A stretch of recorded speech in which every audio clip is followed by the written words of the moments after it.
Mark and Peter were brothers who spent their lives in the dusty world of maritime salvage. They specialized in buying huge, obsolete vessels for scrap, earning a modest living cutting up steel. Their latest acquisition was a massive 1940s naval tugboat, the SS Dauntless.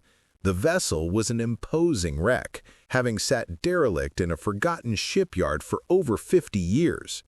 The brothers bought it for the sheer weight of its steel, a calculated risk that would barely cover their expenses if they were lucky. The ship was notorious among local historians for its mysterious final journey, but the brothers were focused on the tonnage. The first major task was stripping the heart of the vessel, the engine room. It was a massive, dark, greasy cavern of obsolete machinery, smelling strongly of old fuel and decay. They began the slow, grueling process of cutting away the smaller components, planning to tackle the massive main engine block last. They quickly encountered an oddity. One of the auxiliary diesel fuel tanks, a massive vertical cylinder located deep within the engine room, was structurally sound but completely dry. All other tanks had contained residual sludge, but this one was unnervingly clean. They determined the tank was too clean to have simply evaporated 50 years of fuel. It had been intentionally emptied and cleaned before abandonment. The structural integrity of this particular tank was also unusual. Using a sledgehammer, they hit the outside of the tank expecting a hollow boom, but the sound was dull and solid, suggesting the tank wasn't empty but filled with an internal structure.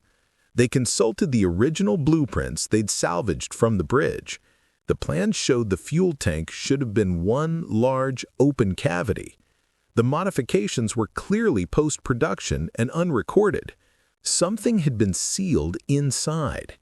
They decided to cut a small access panel near the top of the tank using a cutting torch. The moment the torch hit the steel, the smell of old fuel intensified, but the sparks revealed the truth. There was a second, internal steel wall just inches from the outer hull. The tank had been professionally fitted with a false chamber. They cut a square inspection port, carefully peeling back the steel flap. They shone their light into the cavity. It was small, dry, and lined with heavy canvas padding. It was a vault built deep inside the massive diesel tank, designed to be completely inaccessible and invisible unless the ship was fully dismantled. The engine room, the dirtiest part of the ship, was hiding the cleanest secret. Hey guys, quick break, because we need your help to validate this crazy tugboat purchase. We are so close to hitting 1,000 subscribers, and we need to smash that goal ASAP. If you haven't already, please hit that like button and subscribe. It makes a massive difference. Also, drop a comment below and let us know where in the world you're watching this video from. We love seeing how far our adventures travel. Now, let's get back to the good stuff. Inside the canvas-lined vault were 3 heavy, sealed wooden boxes, stacked perfectly. They carefully extracted the first box, dragging it onto the oily floor of the engine room. It was heavy enough to contain lead. They used a crowbar to pry the lid.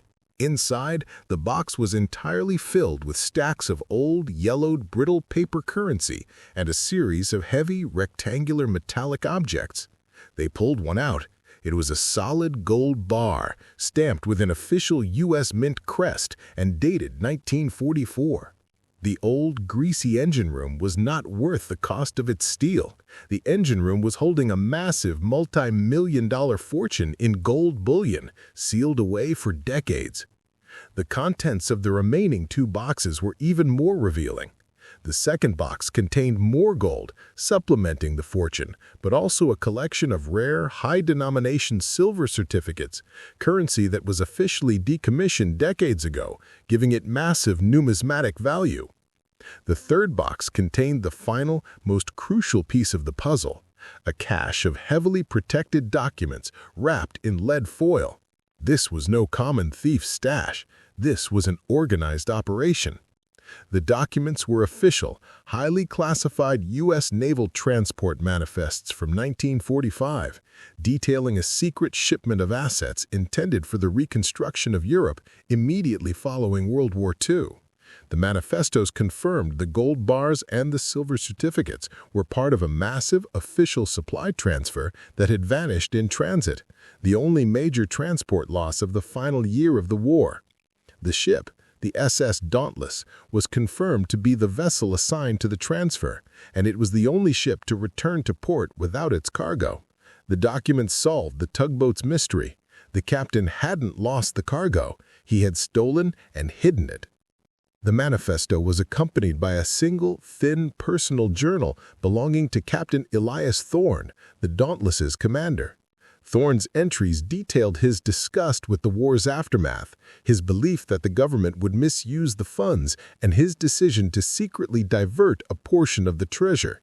He expertly modified the fuel tank, concealed the gold and documents, and then steered the Dauntless into the inactive shipyard under the guise of engine failure, abandoning the ship with his secret sealed within its core, believing he was protecting the fortune from corruption. The brothers, Mark and Peter, had not just found gold. They had found the final evidence of a decades-old crime that was deemed unsolvable. They realized that the gold was officially recorded, making it impossible to sell on the open market. They immediately stopped all dismantling work and carefully resealed the access panel, concealing the fortune again. This required a different kind of expert, not a crane operator, but a lawyer specializing in recovered wartime assets. They contacted a law firm specializing in historical asset recovery and presented the journal and the classified manifests. The lawyer's initial shock quickly turned into a plan of action. The true value was not in possessing the gold, but in legally recovering it for the U.S. Treasury, which would entitle them to a massive finder's fee under maritime and recovered assets law. They needed to execute a controlled, official operation. The old, greasy engine room was about to become the site of a multi-million-dollar official operation. The mystery of the tugboat's final journey was solved, and the brothers were the key to unlocking the fortune. The legal proceedings began immediately, involving the law firm, the U.S. Treasury Department, and the Naval Historical Command. The classified manifests, authenticated by naval experts, confirmed the historical context and the immense value of the lost shipment. The gold bars and silver certificates, when tallied and valued at current market prices, represented a staggering fortune. The full cachet was appraised at $22.8 million USD.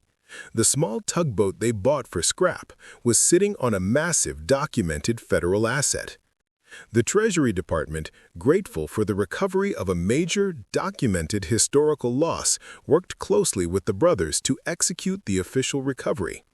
The salvage yard was quietly secured by federal agents. The brothers guided the specialized recovery team into the derelict engine room and directed them to the cleverly concealed compartment within the massive fuel tank. The recovery of the gold bullion and the century-old silver certificates was flawless, documented frame by federal cameras. The discovery was heralded internally as the final closure on the infamous 1945 missing shipment case. However, the recovery had an unexpected complication. The final document in the cachet, a small wax-sealed packet hidden within Captain Thorne's personal journal, was not related to the gold. It was a letter addressed to the captain's estranged brother, revealing the true reason for the tugboat's sudden engine failure. Thorne was not simply protecting the gold. He was fleeing a powerful, organized crime figure who had also been attempting to hijack the gold shipment. The crime figure, referred to only by the code name The Anchor, had placed a large amount of stolen, untraceable bonds from a completely separate, earlier European robbery inside the engine block itself, planning to recover them later. The letter detailed that the Anchor's stash was hidden inside the massive main engine block, specifically within the hollowed-out crankcase, and was protected by a small, timed explosive charge set to detonate if the engine was ever dismantled by unauthorized people.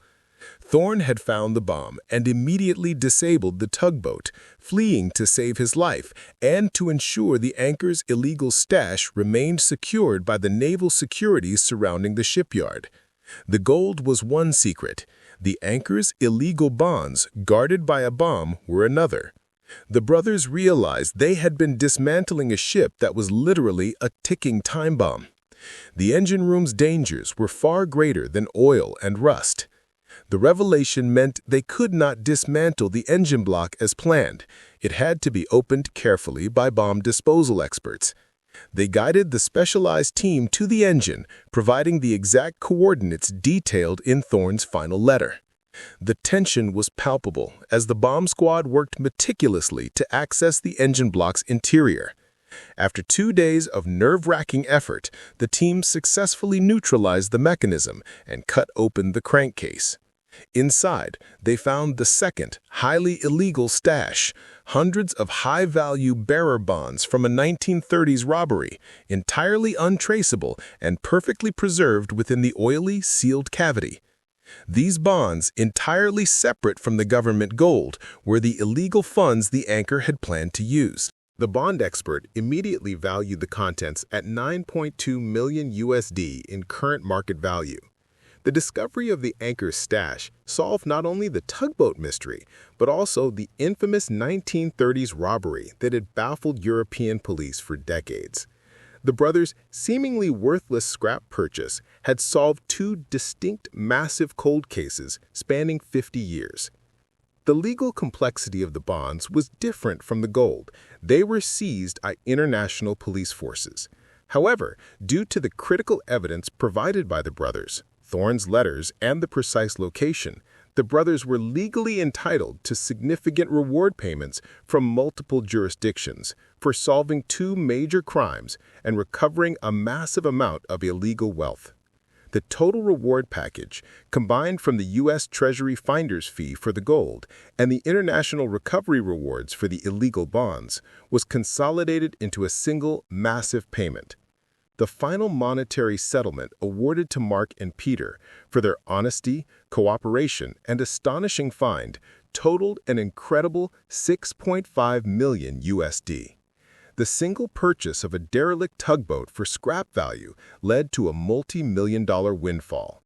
The brothers used the funds to expand their small salvage operation into a major, specialized maritime recovery and consulting firm, focusing on historical and governmental assets.